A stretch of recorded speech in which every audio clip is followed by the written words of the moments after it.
Welcome in, ladies and gentlemen, to another edition of the On the Pony Express podcast. I'm Billy Embody. Happy Friday. We're presented by Northwest Insurance Agency. And boy, do we have a jam-packed show for you guys today. We'll give our final thoughts on SMU Miami, talk about a couple recruits I just got sent as well, and most importantly, joined by Jarrey Foster to break down SMU basketball's roster ahead of Monday night's season opener. We do all that and more on this edition of the pod that starts right now.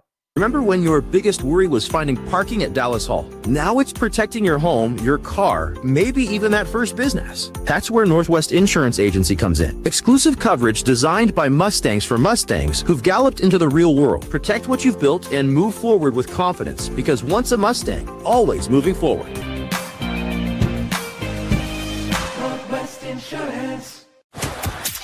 This is the On the Pony Express podcast, part of the On3 network. Check out all the SMU coverage you need at ontheponyexpress.com. Now, here's your host, Billy Embody. Billy Embody. 1, 2, 3, let we go.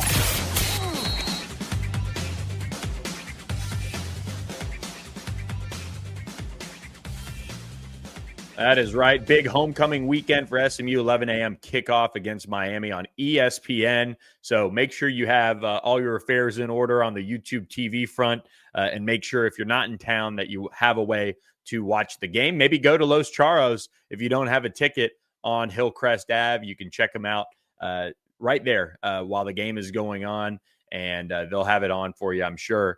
But Let's start out with a big piece of housekeeping here. And this is a way that SMU fans can impact the team's roster every single day. And that is with one of our new partners here at On the Pony Express. I'm really excited to welcome Sportsmo to the On the Pony Express family. This is a major undertaking, what they've done, but now they have over 100 schools partnering with them and joining up to allow fans to make an instant impact on student athletes and their programs every single game day. It is unlike traditional fundraising methods. Sportsmo is built for speed, stats, and Saturdays, and soon basketball as well. So stay tuned for more on that when we talk with Jarrey Foster. But it allows fans to give back based on touchdowns, turnovers, other big moments, wins as well for SMU and colleges around the country.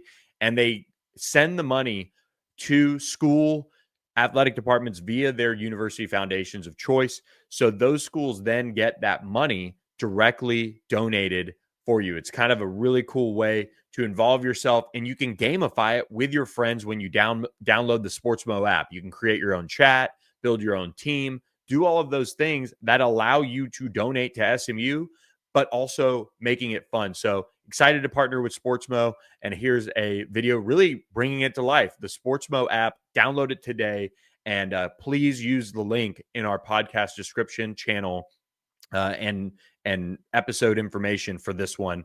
Really excited to bring you Sportsmo as a part of the On the Pony Express family. Sportsmo lets you make a more direct impact on the game because it lets you, the fans, fund your favorite college football teams in a straightforward way. In a you win and I'll give way. In a I need you to show me your running game is alive and then I'll donate way. These real-time tax-deductible microfunds lead to impact your team can feel.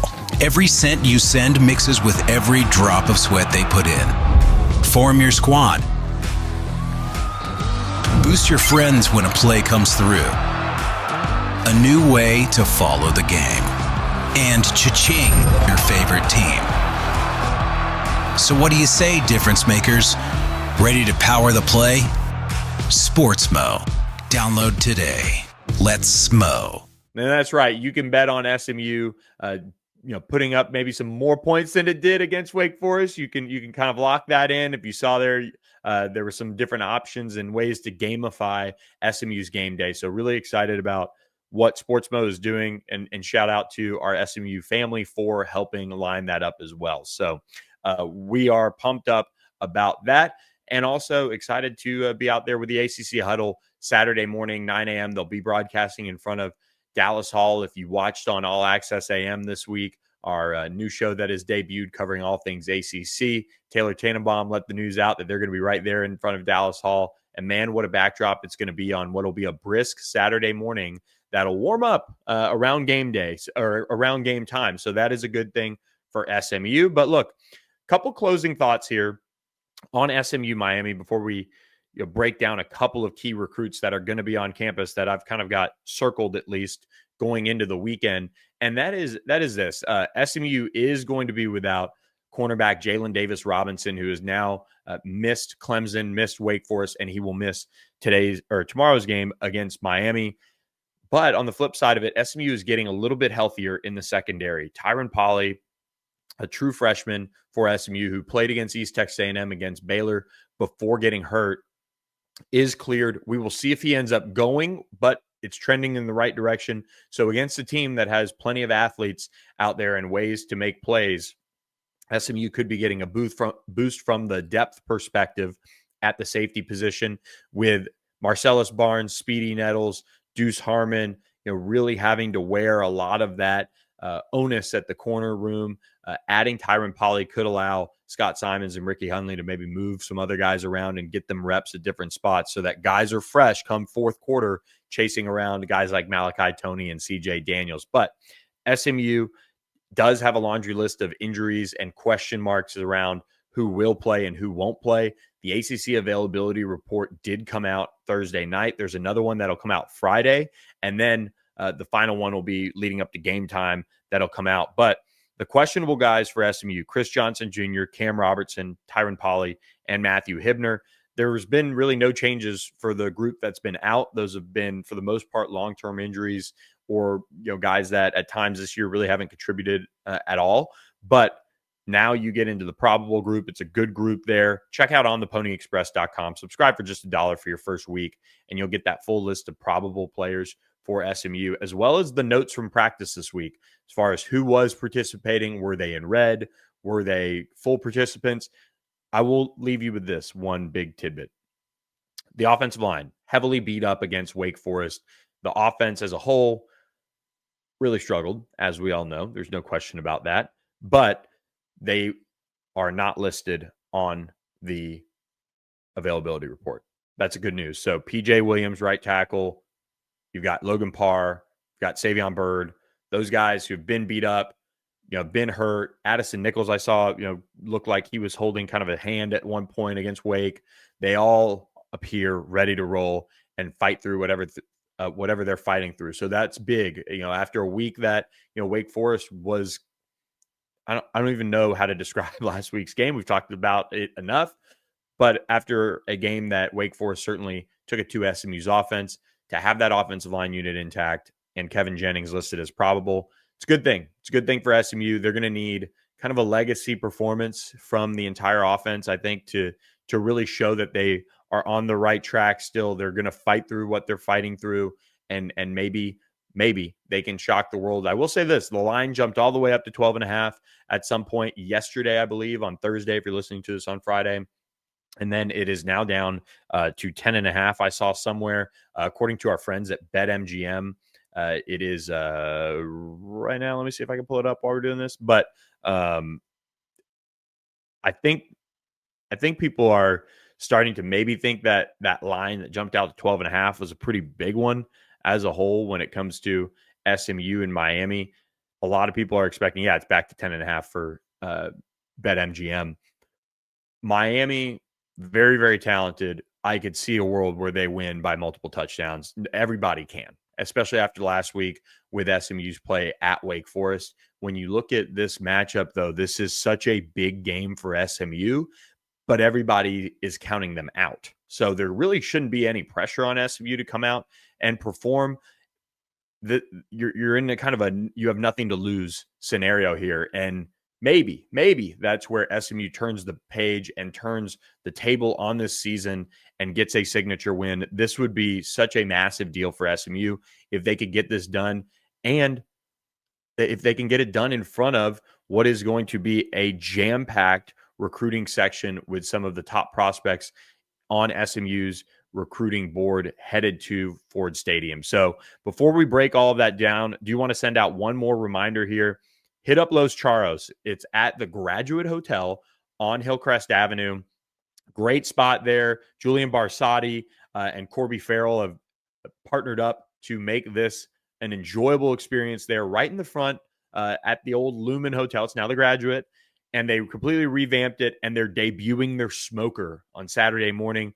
They're going to have mimosa bar, Bloody Marys. They'll have, of course, tequila sunrises going with our friends at Socorro as well. Just a great place to catch some breakfast, catch lunch, catch dinner.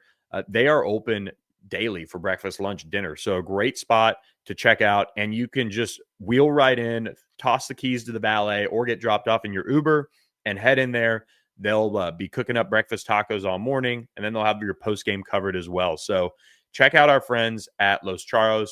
Really excited about that new partnership that started this week. So roll in there and see them and check them out, because they're doing some great things there. It's kind of a different space for SMU fans, but it's literally across the street from campus. So go support them and see if you find it as enjoyable as we do. So let's go to recruiting here. We'll do our recruiting show on Monday, that made possible by our friends at Horn Legend. We appreciate that, of course. But I did get sent a list, and the list is going up at ontheponyexpress.com here shortly. And let's do, we're part of the On3 network. Let's do 3 recruits, but we're going to throw you a twist here, and we'll show you how in just a minute. But SMU is having a good group of commitments roll back through for this 11 a.m. kickoff. It's a really talented group, though, overall. And in the 2027 class, a couple guys that I'm keeping an eye on are coming back to campus for yet another visit to the Hilltop. And one prospect, top 100 prospect, is coming back for his second visit this year. I've got to update his profile picture because I've got a better picture of him than this. But Keydred Smith from Texarkana Pleasant Grove, very familiar with that high school. My freshman year roommate went to Pleasant Grove. So a great high school in the Texarkana area. Top 100 prospect, Keydred Smith, is really, really impressive. I got to look at him at the game earlier this year that he attended.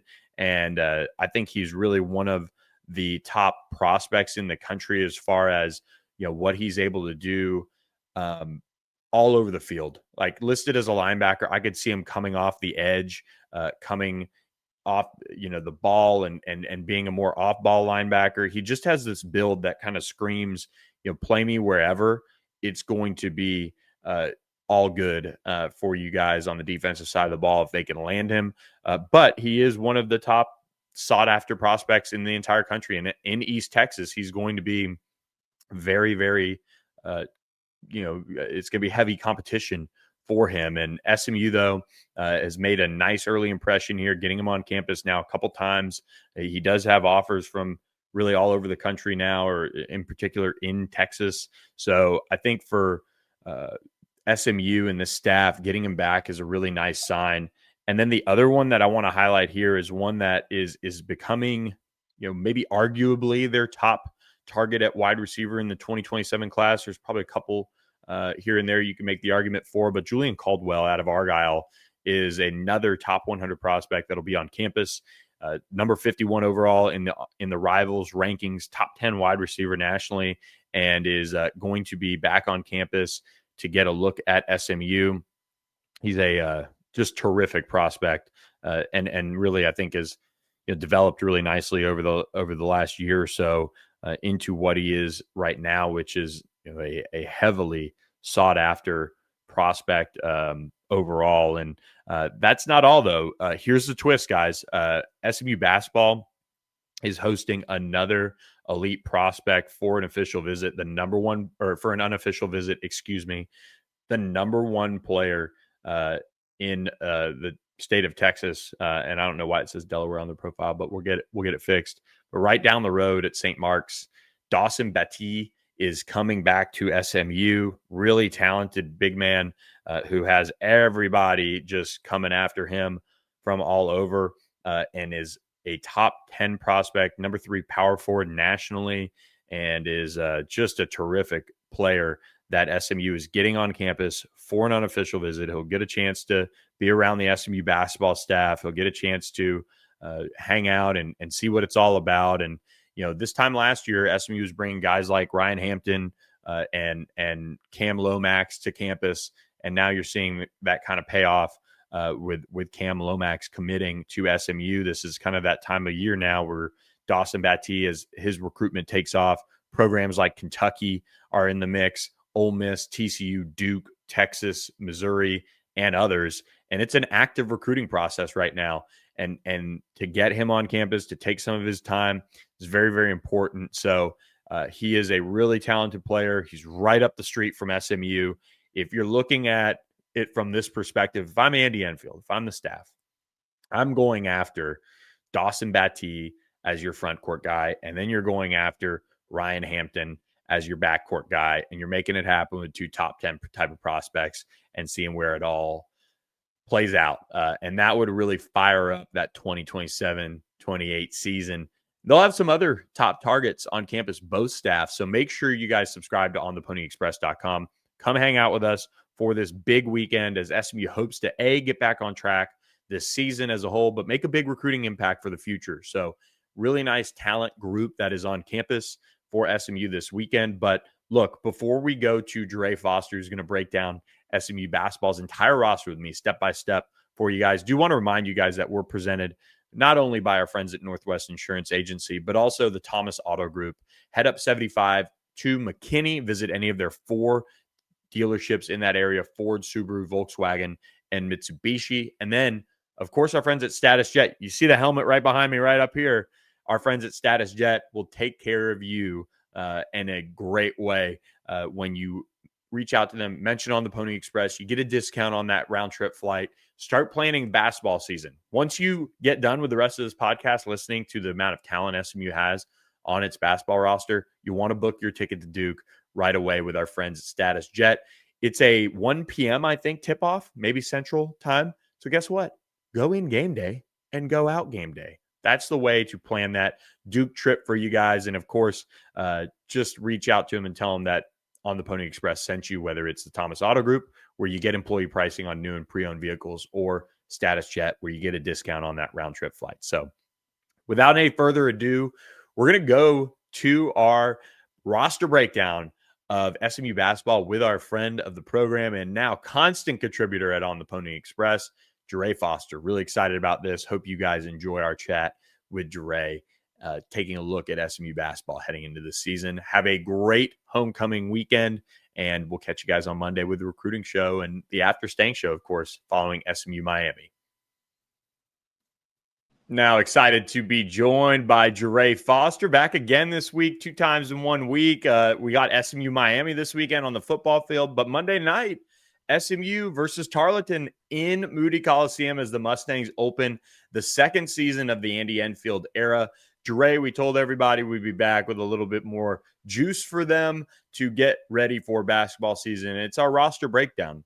This is a team with 3 returning starters, 5 overall returners. They add 5 freshmen, and they add a trio of transfers into the mix as well. So let's start with overall thoughts. Is this the right mix going into this season for SMU with the amount of returners, the transfers? I think they press the right buttons here.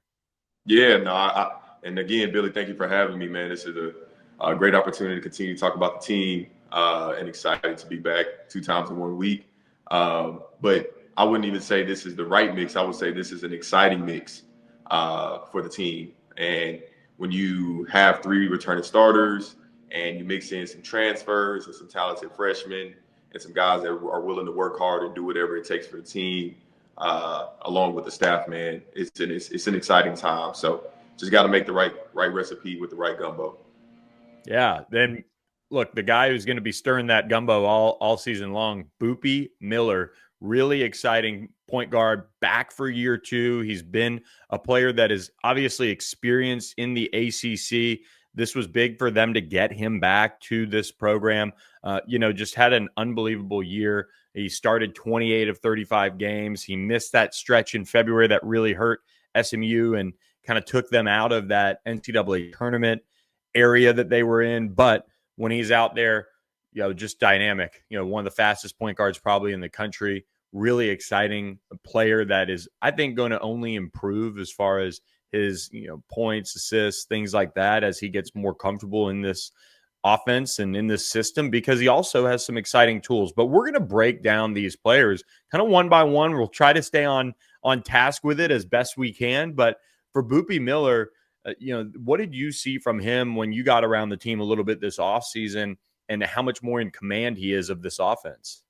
That's a perfect way to put it, Billy. Is he's in command, fully in command of understanding and knowing what his role is on the team, knowing what his purpose is, but ultimately leading this team to a higher standard. His skill set on the floor is consistent. We've seen it through his workouts. We've seen it throughout the preseason. But overall, his mentality is where it needs to be to have the stamina and the longevity to lead this team to where to March. But a long hand, man, I think his mentality is the strongest thing about him right now, and how locked in he is to play this role as the head of the Snake. You add in Jaron Pierre Jr. into this, offense. You have BJ Edwards back. You have Corey Washington, Smet Yukitolu, all of that. As far as what they're kind of maybe looking for from him, is it as simple as, hey, we've got one of the best scorers now in the country in Jaron Pierre Jr. You've got BJ Edwards, who you hope takes a step up. What is it that they need to get out of him when it comes to distributing the basketball? Maybe might be a little bit different than last year. Yeah, it's going to be quick decisions, quick, firm decisions, knowing where he's going with the ball. But he's always been that caliber of player to get in small pockets, to make the right plays. But when you have guys around you, you have a lob threat, put it up to Smet and putting it towards the rim, it makes it a little bit easier. He's a little bit closer to the ground, so those bounce passes are going to be a higher level threat for him. But he's so dynamic, so being on one side of the floor, making the cross court pass, finding those windows, he's a genius and then the wizard in that space. So it's just gonna be balancing, using his teammates, but also using his alpha mindset as a scorer also. So being able to balance that will be one of the tougher things, but I think he has the mindset to do it. Generously listed at 6 foot, 175 pounds. Somebody who's a little bit bigger and not as close to the ground as Boopie Miller is BJ Edwards. He set the single season steals record for SMU, listed 6'3", 200.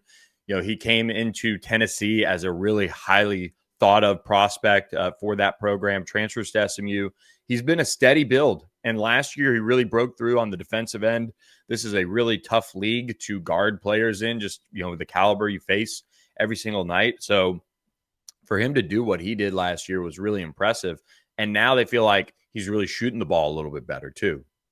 Yeah, his development over time, from, like you said, since coming from Tennessee, going through a couple coaches changes and things of that nature, I think he's been able to stay consistent in his focus and in his development, knowing his role, playing his role, but ultimately knowing that at the end of the day, he was going to play the position that this team needed. So it's a stable position he's in, being a defensive mindset, being a lockdown defender, definitely shapes this team and gives it the structure that it needs. And you can depend on him to play longer minutes and give this team the push that they need when they're down or if they're in any of that space. BJ has been the consistent one over time throughout his development and also as a teammate. 9.9 points and also was top 10 in assists in the ACC last year. And, his steals, despite setting the single season record for SMU, overall second in the league, was solid rebounding the basketball as well. 4.7 boards a game from the guard position. For him, I think, if he could stripe it a little bit better from beyond the arc, which, look, things could be a little bit more open with a guy like Jaron Pierre Jr. out there as well. Smet takes a step forward. Maybe guys have to respect that a little bit more in the paint. And then, of course, Poopy just being more comfortable. And all of these things kind of lead to Smet. The big man from Turkey, he showed up, that first or second day of class, maybe a couple days before last year. And, he didn't get that offseason development with Coach Mobley and getting that work in the front court that is so pivotal for guys that haven't been at the college level. There are players that can certainly step right in and, be great and all those things. But when you come to another country, let alone a new system, a college, it took him a minute, but he still was really productive for SMU. You could tell Andy Enfield, I feel like, gets a little fired up at times when people talk about Summitt and kind of, looking at his stats or his performances in certain games and things like that. He thinks he has one of the best big men in the conference and is one that really should take a step forward this year. That's where patience comes in, Billy. Is you have to be patient in this game. And on the floor, Summitt has found his spots. That's the best thing about last year. He understood where his spots were, but now getting some time with Coach Mobley and watching some film, he's able to pick these spots, but actually know what he wants to do in this new environment, in this new system. So it takes time for players, but I think this year, like what Coach Enfield is doing, and his belief in Summitt, I'm a believer myself, and I think he's going to be consistent this year based on his conditioning. And that's one thing that I recognized throughout the summer: his conditioning, how he's taking care of his body, how his mindset is on taking care of his body, and how he has to manage that. So the more awareness he has on putting himself in the best position to optimally perform, I think he has his spots down. He's 7 feet. I mean, he can be dominant down there for us this year. And averaged 10 points last year for SMU in his debut season, and also 6.2 boards, and was averaging a block a game. 4th best field goal percentage for a freshman all time at SMU. So if he can continue to keep that ball high, maybe not add that second dribble. I know that's something that they're working with him in a big way. Or just for him, even maybe be a little bit more patient, because he looked like he was rushing things at time in the post, and that kind of caused him to maybe have that second dribble, and then somebody sticks a hand in there and it results in a turnover. I think this year the expectation should be really high for him, and I know that for SMU to go where they want to go, he's got to meet them at the same time. No, that's 100%, man. And you said it. He can't use that second dribble at all. Being that tall, being that dominant, that with having that taking up that much space, it should be a catch. Keep it high, go up, and if somebody jumps, put it ball on the ground once and go up and dunk it. But he has touch, and he can get out to that 8 to 10 foot range and get those touch floats. But we're behind him. He can have a big year for us. Yeah, and 2 other returners for SMU redshirted last year. Mitchell Holmes, big man who was a freshman last year. Chance Puryear, a guard from Dallas, who was a freshman last year, both redshirted. I think for you and me, looking at them, if they provide you any sort of like quality 5 minutes a game just to spell people, defensive stoppers, kind of things like that, that would be a good step in the right direction for them. I know that they were patient. Obviously, with the process, being guys that were committed to Coach Lanier before Andy Enfield got hired, and I think there's a world where they can develop into something for this team. But if not, that's okay too, because from everything I hear, they work really hard and they're kind of wired the right way, and that's really important to the staff. They would have made a move. Yeah, no, that's a decision that is going to be made and is going to be felt throughout their performance and what they do and provide to this team. But overall, they're great young fellas. They have the right mindset around the game. But one guy, like I spent a lot of time with Chance and seeing him as he's through his process. He understands where he is. He understands what he has to do to show up. And he's going to put that out and display that when those minutes are there. And look, these returners, they could very well be a part of the Sportsmo app that is actually launching the basketball side of things later this year when it comes to the basketball world. So you'll soon be able to contribute to SMU or your other schools of choice, but really SMU is a school that you pick in the app. And if you're an SMU fan listening to this, you can react to plays, you can donate money based on how the team performs. And so keep that in mind as we get closer to SMU basketball season, that you can use the Sportsmo app to fund your college football and soon college basketball program. So really exciting times and a unique way to support these returners and these transfers that SMU added. They went into the transfer portal and made quite the splash. Let's start with Deron Pierre Jr. Comes in from Jacksonville State. During the regular season, the most points scored in all of college basketball. What did you see from him when you watched him maybe a little bit maybe it was highlights. I don't know if you saw any Jacksonville State last year, but just what he was able to do last year and then getting around him this offseason, he just I really believe this, that kind of since you guys were in school, guys like you, Shake, I haven't really seen somebody who moves and looks the way like Jerron Pierre Jr. looks out there on the floor for Moody. 3 letters for you: pro. He Yeah. can do it at that level. And being a pro, it's funny just the way the landscape of the game is now. Being a pro at a college level, now it's about how can you give to a team? How can you dynamically use your skill set to make the team better? So he doesn't have to prove this year that he's the best scorer in the country. That's already proven. It's more just about how can he implement that into Coach Infield's system. How can he make the players around him better? And that's ultimately what's going to get him drafted. That's what's going to put him in the best position. That's what's going to help this team the most. So, man, JP he can flat out score it. He can do a lot of other things on the floor too, handle it, really control the pace of the game and the pace of his movements. But he's going to get to his spots and get to his shots. But I'm just most excited to see his development as a player on the floor within a team mindset. But, man, when we need him to score it, he's going to be able to do that, and he's going to make big shots. So I'm excited to see what we get out of him this year.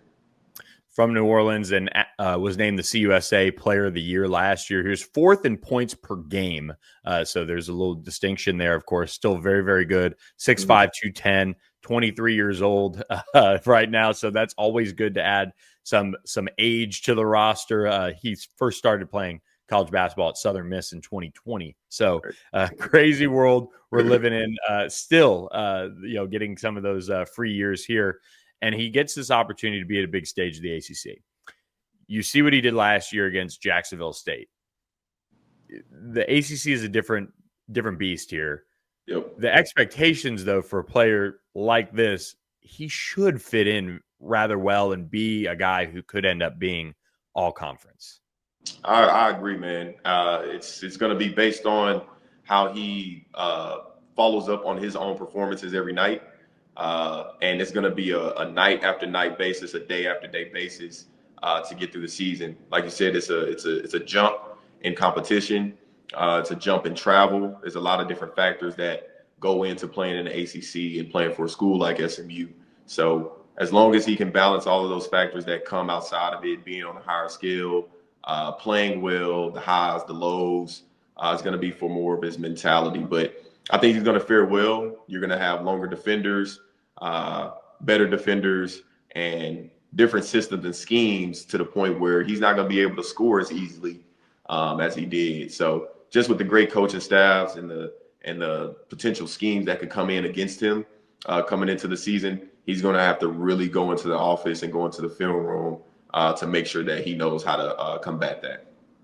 And Corey Washington gets added into the fold here from Wichita State. And I mean, Wichita when, they were rolling when you guys were playing against them. Now, he didn't play for some of those teams, but still that kind of mindset really permeates through a lot of the kids that, still play for the Shockers. And so Corey Washington comes in from Wichita State, 6'6", 190. I think he's got a 6'11" wingspan. So he's pretty freaky in that regard. I don't know what your wing was, but it seems like he can guard all over just like you. But he's really somebody that I think is going to become a fan favorite with the way he plays the game. And it's a funny thing you say that. I did have a 6'11" wingspan. Okay. And me and Corey, his game, I can see some of myself in it. And just all respects to how he plays and just how he understands his position. I think he's going to be a great player in the transition for us.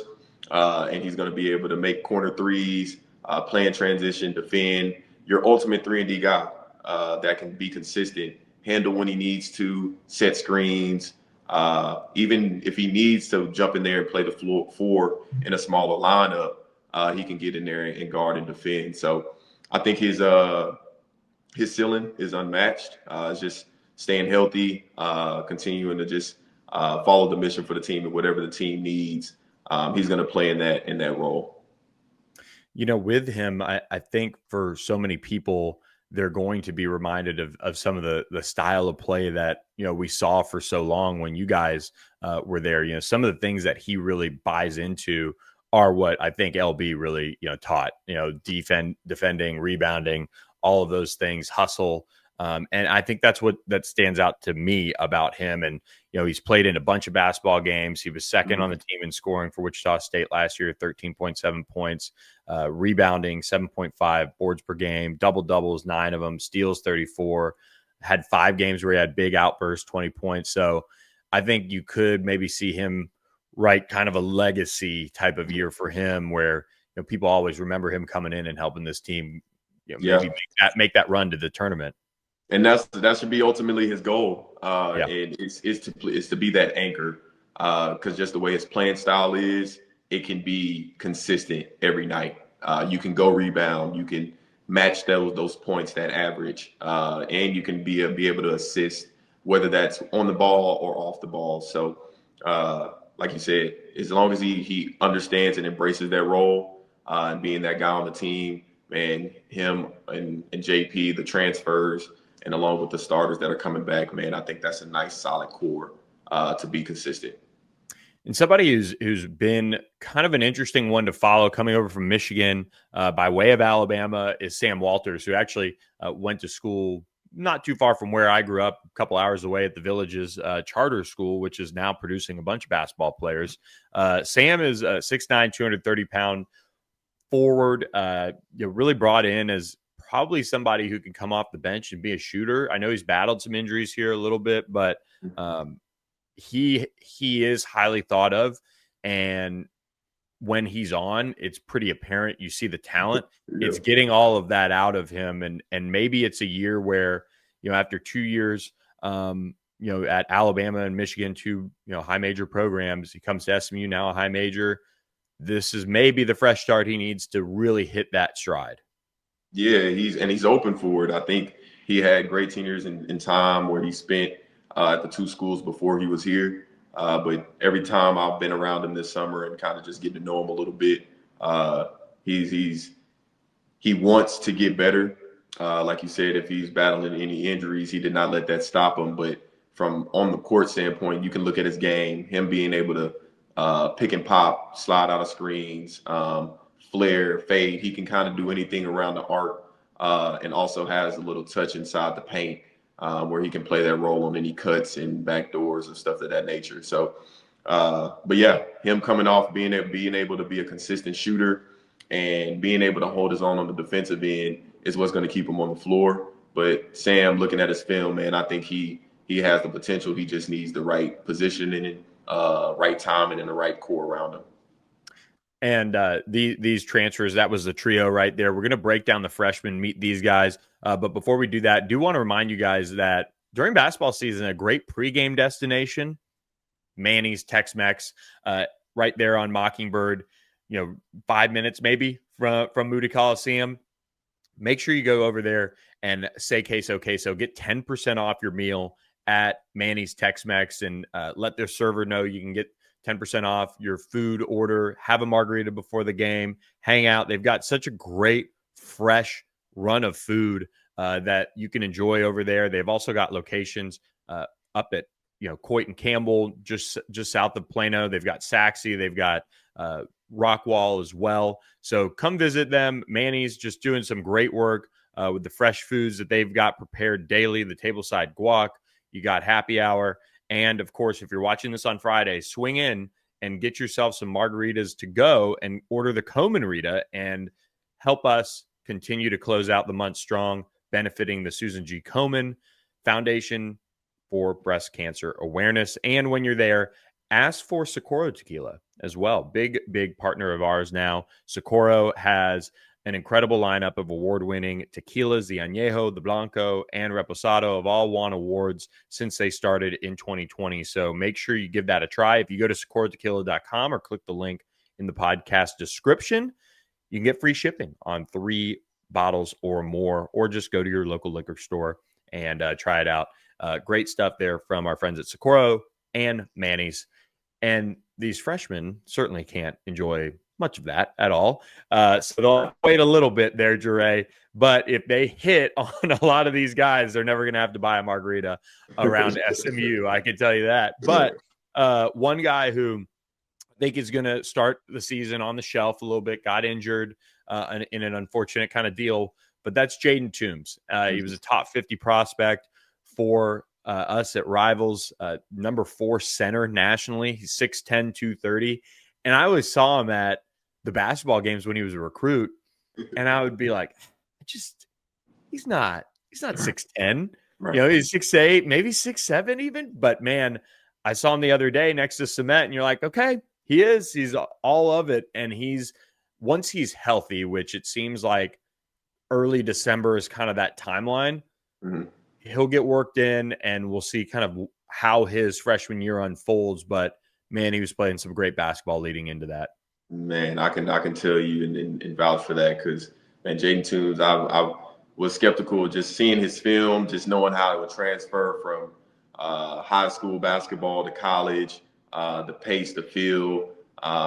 He's not your quickest big, and he's not the most flaring big, but man, he gets the job done. And I was able to sit down and watch a couple practices, watch a couple workouts, and you see what everybody's been talking about, and you see what everybody sees. But his footwork is immaculate. How hard he works on the block, how hard he works for 94 feet, changing ends of the floor. I think that's what I was more excited to see. But branching off from being inside the paint to going outside the paint, shooting a 3 here and there, it just gives him that versatility. But battling against Ahmed every day, he's held his own, and that's the defensive end. As long as you know a freshman has that in him, has that heart in him, everything else just works out after that.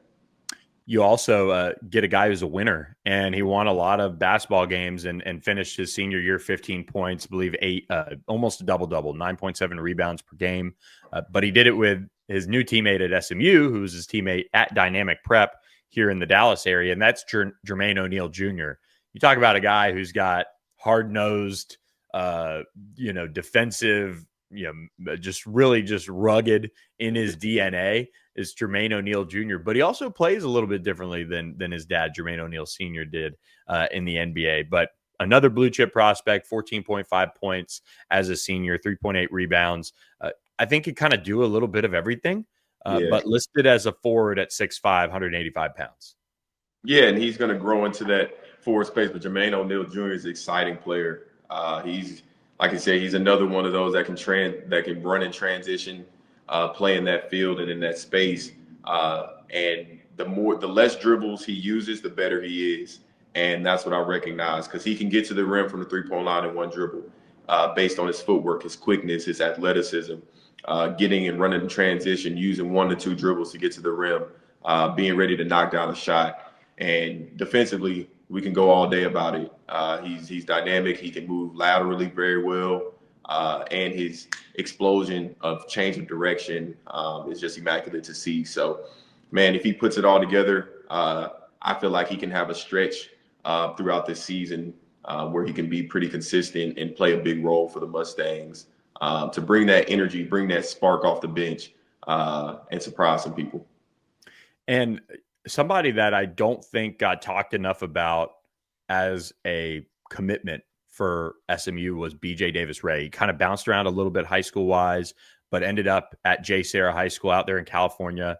He's from St. Louis originally. He's also from Duncanville, maybe too. He played there a little bit. When I went out and watched the scrimmage, he was the one out of the freshmen that really just was playing really well that day. And I think his size, 6'6", 195 pounds, he kind of looks like he's been in college for a minute now. And I think he's so intriguing because he can play that maybe 3 spot off the bench for Corey, or play a little touch in the 4, maybe if they really want to go small.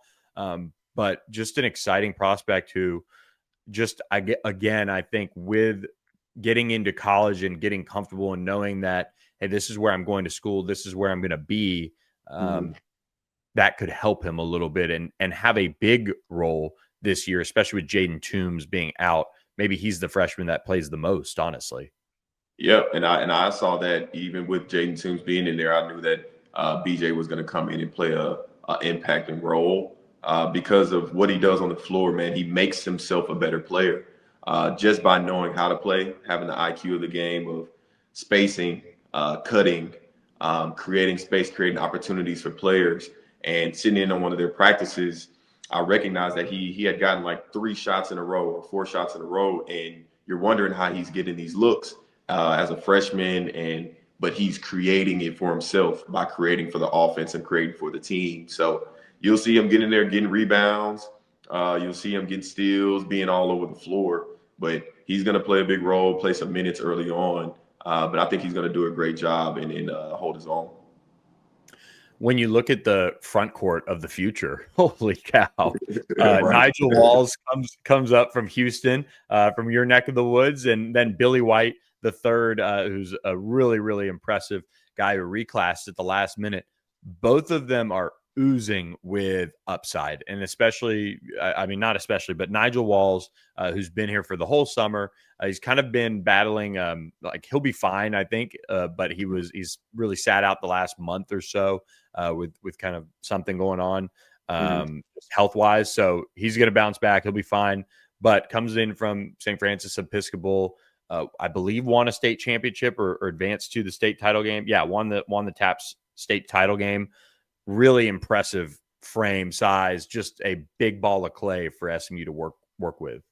Man, that should be something that the player development coaches should just be, just rubbing their hands together, because you can just spend so much time with them in the weight room, spend so much time with them on the floor, and still get some minutes out of them throughout the season. So I think he's a project for SMU, but at the same time, man, he can shoot the ball. He can get in there and knows the game, and it can play around the rim. But like you can see, add strength, add these different things over time. But he's ready to go this year, as long as he's getting his body and everything correct and under him. But I think, man, I was excited to see him develop in Houston, and then see him come to SMU. Man, a John Lucas guy, man, spending time down there. So if you spend time with Coach Lucas, you're definitely ready to go up there. Mm-hmm. Yeah, no doubt about that. Great point about Coach Lucas. He's one of the best. Been doing it for a while. Know a lot of people who've worked with Coach Lucas as well, who are doing great things. Billy White the third out of Corpus Christi. I was at an event with Andy Enfield the other day, and he was really talking up his ability to shoot the basketball, and he's getting settled in at SMU. So the plan, he might play his way into maybe playing, but I think kind of the plan is to redshirt him with how late he reclassed. But nonetheless, if he plays, it really will say a lot about how well he's shooting the ball. Exactly. Like he'll still be a freshman. He's still very young, but man, the excitement's there around this one. Yeah, now when we found out that he was committing, it was like going towards the end of the year. But once he committed and made himself available to come this year, I didn't know how I was going to sit with all the other freshmen that were coming in.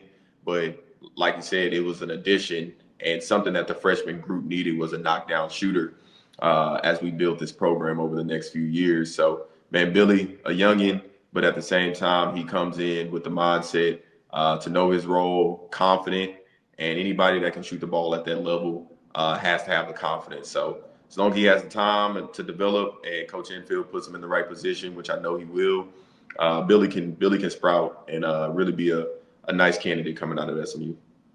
Yeah, another top 50 prospect to put the feather in the cap on this elite recruiting class that SMU put together to complete its roster. So it's a really talented group of Mustangs that are going out there. The mix of young and veterans is interesting. But one more note about Billy White, averaged 18.8 points, 9.4 boards, 2.7 assists, and he was an all-state tournament team member, Veterans Memorial High School. So just and son of a coach, I believe, too. So just a really, really well-rounded individual that SMU added. And this roster is a lot of fun. They've also got a couple of walk-ons. I don't know if they're still technically walk-ons. I don't know what the rule is on that. Right.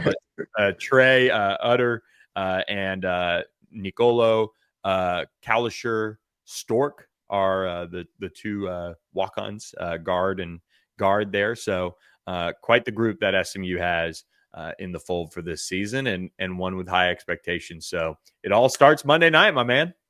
We ready to rock and roll, man. It's been a good off season, good preseason, and now that we know who we're working with, man, it's time to put the ball out. Let's tip it off. No doubt. Well, everybody enjoy SMU Miami for homecoming this weekend. Jarrey, excited to have you around Dallas here very, very soon. So we'll get to do more of this in person, but make sure you guys tune in Monday night. SMU Basketball opens the regular season against Tarleton State. They've had a scrimmage against Texas and then an exhibition against Oklahoma State. They tip off 7 p.m. Central on ACC Network Extra. So even with YouTube TV's whole dispute right now, you'll have to catch that on the ESPN app. So for Jarrey Foster, I'm Billy Embody. Thanks for joining us on this basketball roster breakdown ahead of the season. And catch us post-game after SMU takes on Tarleton State. We'll be breaking it down for you guys. And looking forward to this season, man. I'm excited. Same here, man. Appreciate it, Billy. All right. Catch you guys next time on the Pony Express podcast. And thanks for listening. Thanks for listening to the On the Pony Express podcast with Billy Embody. Follow us on your socials on X at SMU_on3 and on Instagram at On3SMU. And keep it locked to OnThePonyExpress.com for more coverage.